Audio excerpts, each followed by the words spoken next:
आप देख रहे हैं नमस्कार, आपके साथ मैं हूं कंचन डोगरा नेगी। देश दुनिया में जहां अयोध्या में हुए राम मंदिर की प्राण प्रतिष्ठा को लेकर चर्चा की जा रही है, तो वहीं कांग्रेस के नेता मणिशंकर अय्यर की बेटी सुरन्या अय्यर ने राम मंदिर निर्माण के विरोध में 3 दिन का व्रत रखा है। सनातन धर्म के खिलाफ सोशल मीडिया पर अपशब्द पोस्ट किया है सुरन्या अय्यर ने। वहीं आज से बजट सत्र का आगाज हो चुका है। राष्ट्रपति ने अपने अभिभाषण में आज एक नहीं बल्कि 2 बार अयोध्या में बने भव्य राम मंदिर का जिक्र किया। जिस वक्त राष्ट्रपति ने राम मंदिर का जिक्र किया, उस वक्त पूरा सदन जय श्री राम की गूंज से गूंज उठा।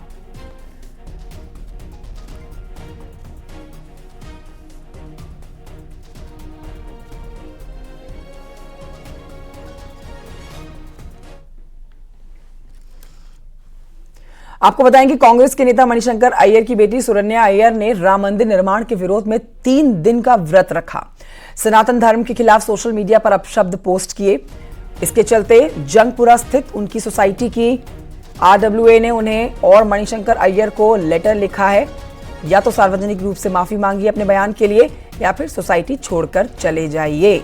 मणिशंकर अय्यर की बेटी दिल्ली की जंगपुरा इलाके में रहती है। सुरन्या की मां ने तो उन्हें शहद पिलाकर व्रत खत्म कराया था। तस्वीरें भी आप देख रहे हैं। सुरन्या के इस तरह की बयानबाजी ने पूरी सोसाइटी के लोगों को आहत किया, नाराज किया। इसके लिए उनसे माफी मांगने को कहा गया है। अपने पोस्ट में सुरन्या ने लिखा था कि वो अपने मुस्लिम भाइयों के खिलाफ, माफ कीजिए, मुस्लिम भाइयों के लिए अनशन कर रही है और अयोध्या में हिंदू राष्ट्रवाद के नाम पर जो हो रहा है वो ठीक नहीं है। इसी के बाद सोसाइटी के निवासियों ने विरोध दर्ज कराया।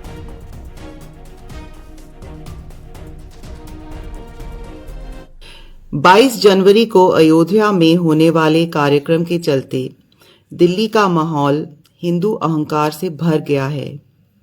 एक भारतीय और एक हिंदू होने के नाते मैं इस सब से बहुत दुखी हूं और इस बारे में बहुत सोचने के बाद कि मैं क्या कर सकती हूं, मैंने आज से 3 दिन उपवास पर जाने का फैसला किया है। मैं सबसे पहले भारत के अपने मुस्लिम साथी नागरिकों के प्रति अपना प्यार और दुख व्यक्त करने के लिए ये कर रही हूं। आज देश में जो हो रहा है, मैं अपने मुस्लिम भाइयों और बहनों से ये कहे बिना नहीं देख सकती कि मैं आपसे कितना प्यार करती हूं और अयोध्या में हिंदू धर्म और राष्ट्रवाद के नाम पर जो कुछ किया जा रहा है, उसकी मैं निंदा करती हूं और उसका खंडन करती हूं। तो कांग्रेस के नेता मणिशंकर अय्यर की बेटी सुरन्या अय्यर को आप सुन रहे थे, जिनके बयान पर उनकी सोसाइटी के लोग ही बेहद नाराज हैं। उन्होंने कहा है कि एक दूसरे को गाली देने से अच्छा है कि कुछ सोचने का प्रयास किया जाए। और क्या कुछ कहा है उन्होंने, सुनिए। And I think that, whether you agree with what I say or not, I think that somewhere inside the people who know me and educated people who are watching what's going on will also feel that, this is not how we should be conducting ourselves. So I hope that, this just gives everybody an opportunity to think about, where we are going and how we are going and whether we want to become like this. I'm not keeping away from television because I want to avoid a conversation.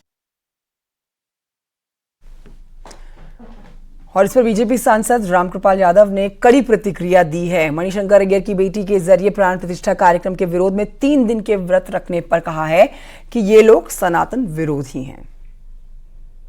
सब सनातन विरोधी है, सबका कौन notice लेने वाला है? कोई notice नहीं लेने वाला है।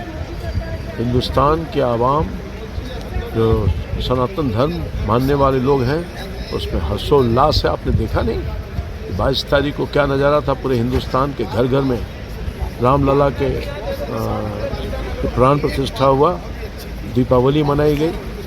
कौन लेता है इन लोगों का नोटिस?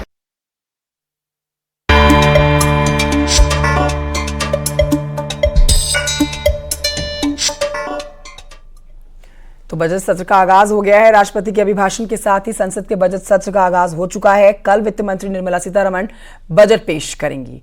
इसके पहले आज अपने अभिभाषण में राष्ट्रपति ने अयोध्या में राम मंदिर के निर्माण और लोकसभा के साथ साथ राज्यों की विधानसभाओं में महिलाओं को आरक्षण देने के प्रावधान वाले कानून को पारित होने पर सरकार की सराहना की। लोकसभा और राज्यसभा की संयुक्त बैठक को संबोधित करते हुए राष्ट्रपति द्रौपदी मुर्मू ने कहा कि पिछले 10 साल में देश में वो काम हुए हैं जिनका इंतजार देश को दशकों से था।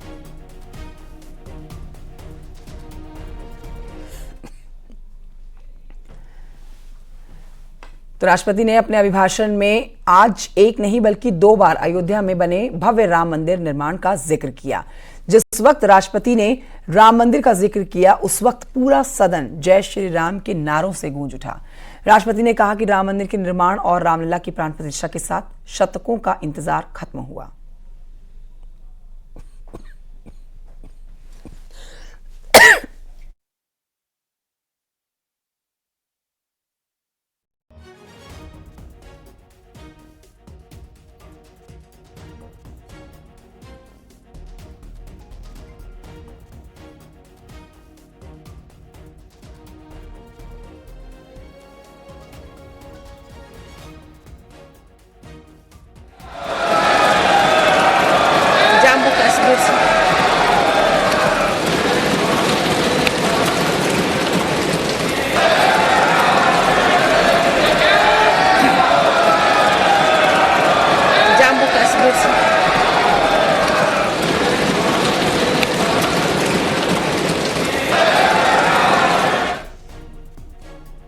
बजट सत्र से पहले पीएम मोदी ने मीडिया से बात की। उन्होंने 2024 की राम राम कहकर अपनी बात शुरू करी।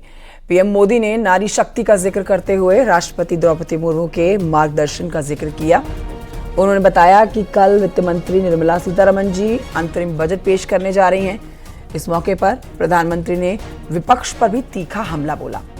विपक्ष से बजट सत्र के दौरान उत्तम व्यवहार करने की नसीहत भी दी। सभी को 2024 के वर्ष का राम राम।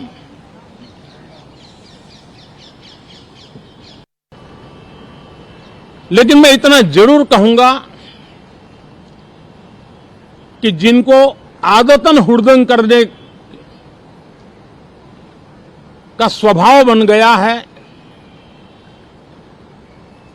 जो आदतन लोकतांत्रिक मूल्यों का चीरहरण करते हैं, ऐसे सभी माननीय सांसद आज जब आखिरी सत्र में मिल रहे हैं तब जरूर आत्मनिरीक्षण करेंगे कि 10 साल में उन्होंने जो किया। अपने संसदीय क्षेत्र में भी 100 लोगों को पूछ ले, किसी को याद नहीं होगा,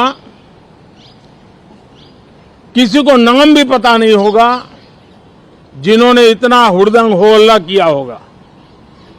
लेकिन विरोध का स्वर तीखा क्यों ना हो, आलोचना तीखी से तीखी क्यों ना हो, लेकिन जिसने सदन में उत्तम विचारों से सदन को लाभान्वित किया होगा, उनको बहुत बड़ा वर्ग आज भी याद करता होगा। कांग्रेस अध्यक्ष मल्लिकार्जुन खड़गे ने प्रधानमंत्री मोदी की तारीफ की और खड़गे ने पीएम मोदी को अनुशासित व्यक्ति बताया है। बड़ी खबर आपको बता रहे हैं। मल्लिकार्जुन खड़गे कहते हैं कि पीएम मोदी संविधान को मानते हैं और नियमों का पालन करते हैं। साथ ही पीएम मोदी की सलाह मानने की बात भी कही है मल्लिकार्जुन खड़गे ने। डिसिप्लिन्ड आदमी हैं, रूल्स फॉलो करते हैं, संविधान फॉलो करते हैं, उनकी सलाह मानना चाहिए। डिसिप्लिन्ड आदमी हैं, रूल्स फॉलो करते हैं, संविधान फॉलो करते हैं, उनकी सलाह मानना चाहिए। तो संसद भवन परिसर की सुरक्षा व्यवस्था में बड़ा बदलाव किया गया है। उसी से जुड़ी हुई जानकारी अब तक पहुंचाएं कि संसद की सुरक्षा के लिए सीआईएसएफ के 140 जवानों को भी शामिल किया गया है। सीआईएसएफ संसद भवन में जाने वाले हर शख्स की खास ड्रिल के तहत चेकिंग कर रही है। एयरपोर्ट की सुरक्षा की तर्ज पर संसद भवन के एंट्री पॉइंट्स की चेकिंग की जा रही है। संसद के अंदर से बाहर तक हर तरफ आपको सुरक्षा बलों की तैनाती नजर आएगी। संसद के अंदर ले जाए जा रहे हर सामान को गहन चेकिंग करने के बाद ही ले जाने दिया जा रहा है।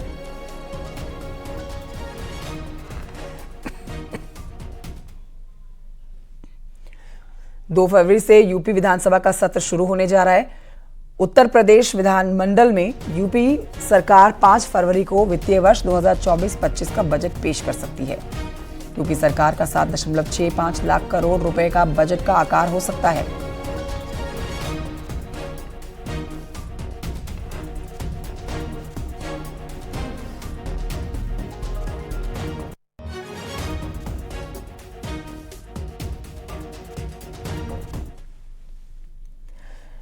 और आगे बढ़ रहे हैं बड़ी खबर के साथ। यूपी में सीटों को लेकर सोर्सेस के हवाले से जो जानकारी मिल रही है उसके मुताबिक कांग्रेस और समाजवादी पार्टी में 13 सीटों पर सहमति बन गई है।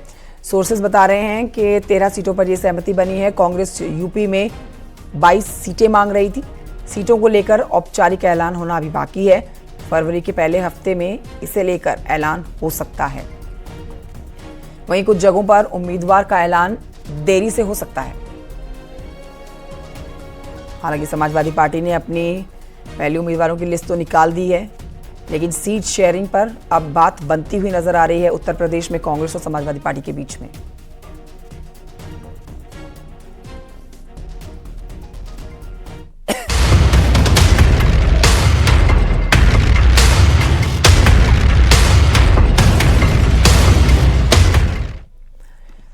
वाराणसी के ज्ञानवापी मामले में व्यास जी के तहखाने को लेकर कोर्ट फैसला सुना सकता है। पूजा पाठ के अधिकार को लेकर शैलेंद्र कुमार पाठक की तरफ से वाद दाखिल किया गया है और इस याचिका में वादी की मांग है कि साल 1993 के पहले की तरह ही उन्हें वहां पर अब पूजा पाठ का अधिकार दिया जाए। बीते 17 जनवरी को जिला जज की अदालत में व्यास जी के तहखाना का रिसीवर डीएम को नियुक्त किया गया था और आज दोपहर, अब से थोड़ी देर के बाद आप कह सकते हैं, कभी भी ये फैसला आ सकता है पूजा के करने को लेकर, जिसको लेकर याचिका लगाई गई है। मेरे सहयोगी इस पर और जानकारी भी देंगे, लेकिन पूजा पाठ का अधिकार दिया जाता है या फिर नहीं, ये देखना बहुत जरूरी हो जाएगा कोर्ट के फैसले को। रिजर्व और जो ऑर्डर हुआ इस पे फैसला आएगा कि वहाँ पुनः जो है धार्मिक क्रियाकलाप, पूजा पाठ, कथा वगैरह पुनः चालू करवाया जाए, न करवाया जाए। 1993 तक चलता था, तो ये फैसला आज अब देखिए कोर्ट है। टाइमलाइन तो बताना बड़ा मुश्किल है, लेकिन संभवतः लंच के बाद वो ऑर्डर देंगे और इस पे फैसला आ जाएगा कि इसको पुनः जो है इसमें पूजा पाठ वगैरह शुरू हो या ना हो। इस पे आज फैसला है। आज के लिए तो अब से थोड़ी देर के बाद ये फैसला आ सकता है। कथित शिवलिंग के सर्वे की मांग पर आपको बताएं कि इलाहाबाद हाई कोर्ट में सुनवाई हुई है। कोर्ट ने वजूखाने का एएसआई से वैज्ञानिक सर्वेक्षण के मुद्दे को सुनने योग्य माना है। हाई कोर्ट ने याचिका पर अंजुमन इंतजामिया, मसाजिद कमेटी समेत अन्य विपक्षियों को जारी किया है नोटिस। जस्टिस रोहित रंजन अग्रवाल की सिंगल बेंच में हुई है इस मामले की सुनवाई। इसमें जो एएसआई हैं और विश्वनाथ मंदिर ट्रस्ट हैं, उनको तो ऑलरेडी कॉपी सर्व हो चुकी है। जो मस्जिद कमेटी है, रिस्पोंडेंट नंबर 4 हैं, ऑपोजिट पार्टी नंबर, और उसके बाद दो प्रोफार्मा रिस्पोंडेंट जो को प्लेंटिफ हैं बाकी 4। चूंकि सिविल डिवीजन में अगर आप उनको प्रोफार्मा नहीं बनाएंगे तो पिटीशन में डिफेक्ट लग जाता है, तो ऐसे में ये सब किया गया है। उनको नोटिस इशू हुआ है और नेक्स्ट डेट अभी फिक्स होगी और कोर्ट ने कहा है कि मैटर रिक्वायर्ड है कंसिडरेशन। मतलब कोर्ट ने इसको विचारणीय माना है कि इसका सर्वे होना चाहिए। बिल्कुल, हमने कहा कोर्ट में कि देखिए अगर इसका रिलीजियस कैरेक्टर को असर्टेन करना है एएसआई के, तो उसके लिए जो एएसआई उस प्लेस के रिलीजियस कैरेक्टर क्या था 15 अगस्त 1947 को, तो रिलीजियस कैरेक्टर को असर्टेन करने के लिए रिमेनिंग पोर्शन का एएसआई सर्वे बेहद आवश्यक है। लखनऊ में सीएम योगी ने किसान मेला का शुभारंभ कर दिया है और देश के अलग अलग राज्यों से आए किसानों को संबोधित किया। लखनऊ में ये मेला लगा हुआ है, तमाम किसान यहां पहुंचे हुए हैं और इस मौके पर सीएम योगी ने कहा कि सरकार किसानों के साथ खड़ी है। बीजेपी सरकार में किसानों की आमदनी बढ़ रही है, विकास हो रहा है, किसानों के लिए सरकार प्रतिबद्ध है। मुख्यमंत्री ने कहा कि किसान खुशहाल है तो सब खुशहाल है।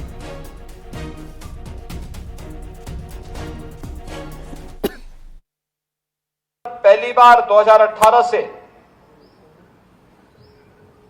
अन्नदाता किसान को लागत का 1.5 गुना दाम उसकी उपज का मिलना प्रारंभ हुआ। अब इसमें काफी वृद्धि हुई और प्रधानमंत्री जी के विजन के अनुरूप आज अन्नदाता किसान जो परंपरागत खेती के अलावा खेती कर रहा है उसको तो 2 गुने से अधिक लाभ मिल ही रहा है, लेकिन जिसने सफसली के साथ साथ औषधि और सगंध औषधीय खेती को बढ़ावा दिया है, बागवानी को बढ़ावा दिया है, हर्बल प्रोडक्ट को प्रमोट किया है, उसको कई गुना दाम वह आज प्राप्त कर रहा है। और सचमुच यह अन्नदाता किसान के जीवन में परिवर्तन का एक बड़ा माध्यम बना है। मेरा यह मानना है, किसान अगर खुशहाल होगा, प्रदेश खुशहाल होगा। उत्तर प्रदेश जैसे राज्य में जहां पर धरती अत्यंत उर्वरा है, जल संसाधन प्रचुर मात्रा में है, देश के अंदर 16% आबादी, लेकिन 16% आबादी में 11% हमारी एग्रीकल्चर से जुड़ी हुई लैंड है और देश की कुल कृषि से जुड़ी हुई भूमि में से 11% लैंड होने के बावजूद हम 22% से अधिक खाद्यान्न का उत्पादन अकेले उत्तर प्रदेश से करते हैं। ये हमारी उर्वरता को, यहाँ की उर्वरता को प्रदर्शित करता है। लेकिन इसमें अभी हमें बहुत कुछ करना है। जैसे यहाँ पे सीमैप की तरफ से बताया गया, उन्होंने अलग अलग क्लस्टर विकसित किए हैं। इन क्लस्टर को विकसित करने में हम सभी 89 कृषि विज्ञान केंद्रों में भी क्लस्टर विकसित करके वहां पर हम लोग नए तरीके से किसानों के समूह को आगे बढ़ाने में योगदान दे सकते हैं।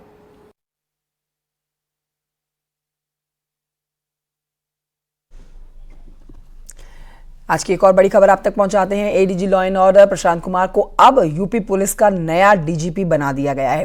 उन्हें 2023 के दिसंबर माह में ही यूपी पुलिस का नया एडीजी बनाया गया था। वहीं एक बार फिर से उनका प्रमोशन 1 महीने के बाद हो गया है। उन्हें यूपी के नए कार्यवाहक डीजीपी की जिम्मेदारी दे दी गई है। इससे पहले उन्होंने राष्ट्रपति के हाथों वीरता पुरस्कार से सम्मानित उनको किया गया। प्रशांत कुमार का जन्म बिहार के सिवान में हुआ था। आईपीएस में शामिल होने के पहले प्रशांत कुमार ने एमबीए, एमसीसी और एमफिल की डिग्री पूरी की थी। आईपीएस के लिए चुने जाने के बाद प्रशांत कुमार को तमिलनाडु कैडर मिला, लेकिन 1994 में वो यूपी कैडर में चले गए। आईपीएस प्रशांत कुमार लोगों के बीच सिंघम के नाम से मशहूर है। प्रशांत कुमार वर्तमान में यूपी पुलिस के एडीजी के पद पर कार्यरत थे।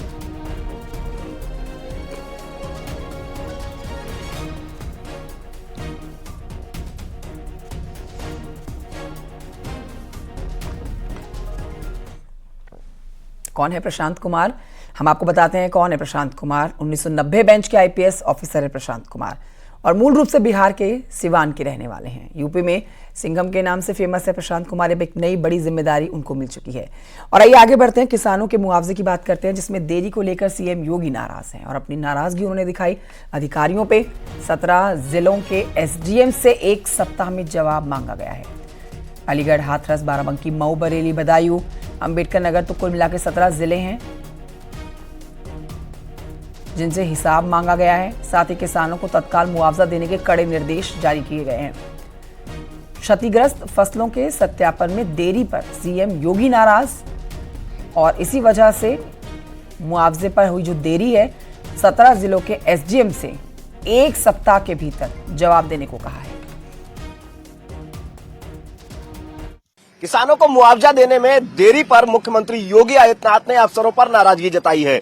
मुख्यमंत्री योगी आदित्यनाथ के सख्त तेवर देखते हुए अफसरों ने निर्देश दिए हैं जो उत्तर प्रदेश के 17 जिले हैं जहां पर क्षतिग्रस्त फसलों के मुआवजे में लेट लतीफी की जा रही है, उन सभी एसडीएम को कि आखिर उनकी रिपोर्ट दी जाए कि आखिर ये 17 जिलों के जो एसडीएम हैं इन्होंने क्यों लेट लतीफी की, इस बाबत स्पष्टीकरण जारी कर दिए गए हैं शासन से।